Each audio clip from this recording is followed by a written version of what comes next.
Bonjour, bienvenue chez nous. À 125 et après, on essaye toujours de faire comprendre que se sortir des violences, se sortir des traumas, c'est une question d'énergie. Qu'on est plus forte quand le corps est plus fort et que tout part de l'intérieur, quel que soit l'immense chantier des travaux qu'on a à accomplir pour réinventer nos vies. Et donc à 125 et après, on a décidé de rentrer au cœur du problème et de vous apprendre à vous défendre pour vous sentir plus forte et pour ne plus avoir peur. Donc, on commence une série, un programme qu'on a appelé Mission Forteresse, pour être votre propre forteresse. Et pour ça, j'ai l'immense joie de vous proposer une collab de self-défense avec une association complètement dingue qui s'appelle Krav Maga Women's Protect. Aujourd'hui, son fondateur, Michael Obadia, va venir nous apprendre comment nous défendre chez nous ou dans la rue, parce que quand le corps est plus fort, on est plus forte.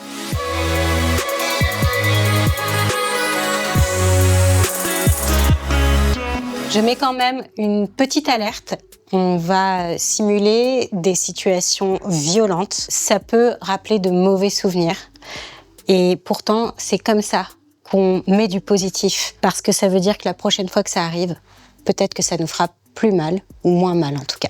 Par rapport au réflexe, on va voir qu'on peut nous attraper la gorge et dans ce cas, on peut pas se protéger parce que c'est par surprise. Mais si on a l'occasion de se protéger, comment on se protège? J'ai des souvenirs de devoir lever les mains, c'est etc. C'est difficile de protéger tout le corps en entier d'une seule fois. Il faut déjà avoir une bonne distance. Il faut savoir gérer sa distance, la fameuse distance de sécurité, pour que quand la personne va venir vers moi, j'ai le temps de réagir. Parce que si je suis là et que je te donne un coup, t'as beau t'entraîner beaucoup, ça va.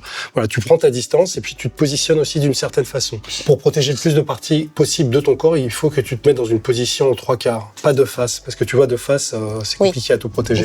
Donc 3/4, c'est une jambe devant, une jambe derrière, les épaules, un petit pas de face, un petit peu perpendiculaire. Là, j'ai moins de surface à protéger que si je suis complètement Bien en face. sûr. Et aussi, avoir un bon équilibre avec l'avant, l'arrière, si on est poussé. Comme dans tous les sports pieds-points, on est en position 3/4, et on a les mains aussi en haut pour protéger tous les coups qui vont venir au niveau du visage. Je crois que tu avais envie de nous faire une petite démo de comment on s'entraîne, ou en tout cas qu'on prend conscience de l'importance des réflexes. Voilà, je voulais te parler des réflexes. J'ai un petit exercice, si t'es d'accord. Bien sûr. Je suis consentante. T'es consentant. Alors tu vas te mettre face à moi, s'il te plaît. Voilà, tu vas reculer un tout petit peu. Et je vais t'attaquer avec des mouvements circulaires assez larges.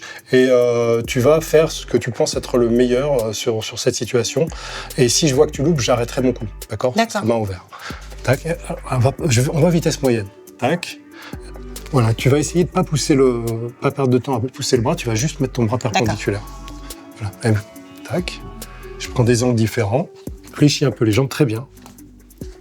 Tac. Pas besoin de mettre un coup comme ça. Pardon. Non, c'est pas que ça me fait mal, c'est que, en fait, si je vais très vite, t'auras pas le temps de faire ça. Voilà, tu positionnes juste tes mains, tu vois, parce que si je vais vite, t'auras pas le temps de mettre un coup. Mets-toi face à moi pour l'instant. Je dois rester. Vas-y. Allez, on fait cet exercice, c'est pas grave. Perpendiculaire à l'attaque. Voilà. Alors, on continue. Alors, on va dire que c'est un couteau en plastique, mais ça risque rien. C'est du plastique. Okay. Regarde. Tu fais la même chose. Perpendiculaire. Okay. Voilà. Je vais un peu plus vite. Voilà, tu fléchis bien tes genoux. Ton bras perpendiculaire. Tac, tac, tac, tac. Non, le bras opposé. Ouais. Top, merci. Bah, tu t'es très bien débrouillé. En fait, je voulais te montrer par cet exercice, c'est qu'en fait, rapidement, en réajustant ces réflexes, vous pouvez trouver la bonne position. Et c'est pas très compliqué, tu vois, en 1 minute à peine, tu as réussi à bloquer mes coups. Et c'est aussi ça que je voudrais montrer aux femmes, c'est qu'elles peuvent avoir des possibilités qu'elles ignorent et que tu peux parer un coup d'un homme. Là, je suis allé un peu fort parfois avec cette partie-là, mais tu t'arrêtais. Je tiens à dire que ça ne fait absolument pas mal, en fait. Quand on se défend avec cette partie de l'avant-bras, on ne sent rien. Absolument. Par rapport au réflexe, je voudrais continuer aussi. Il y a différentes configurations. Quand on est dans la rue, qu'on se fait attaquer, alors il faut crier. Pas pendant tout le temps de l'attaque, parce que sinon, en fait, je peux pas crier et me défendre en termes de souffle, c'est pas possible. Mais c'est important, une fois qu'on a neutralisé ou quand on sent que l'attaque commence, de hurler dans la rue. Parfois, de se balader avec un sifflet, ça peut déstabiliser quelqu'un. Mais si on crie, essayez de dire où est-ce qu'on est, de quoi il s'agit. En fait, si on dit « Ah !», les gens qui entendent, ils savent même pas de quoi il s'agit. Si on dit « Viol ! Viol !», là, il y a peut-être y avoir des gens qui vont appeler la police. Absolument, c'est une bonne stratégie, je pense. Donc ça, c'est important de l'avoir au clair. Quand on est chez soi... Attends, il faut que je prenne quelque chose. Je me souviens que, par exemple, quand je faisais du self-défense, on nous disait d'avoir toujours sur nous un objet pour déstabiliser la tension. Par exemple, je suis à la maison, il y a quelqu'un, en tout cas mon compagnon, ma compagne qui m'embête, je prends le téléphone, je le jette. En fait, là, tu vois, t'as détourné le regard. Et c'est le temps qu'il faut pour se barrer. Oui, c'est une bonne stratégie. Donc, toujours se dire qu'on a sur soi un objet qu'on peut balancer pour déstabiliser et se barrer.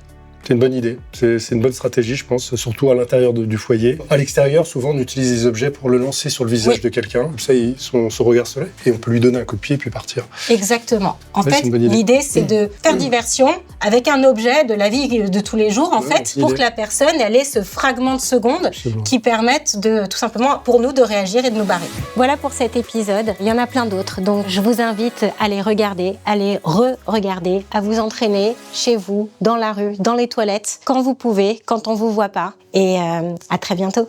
Ah, très bien. T'as fait du Krav Maga, toi, non? Déjà. Mais tu sais, moi-même dans la vie, je suis toujours... T'es toujours comme ça dans la vie. T'es un peu parano, quand même. À peine.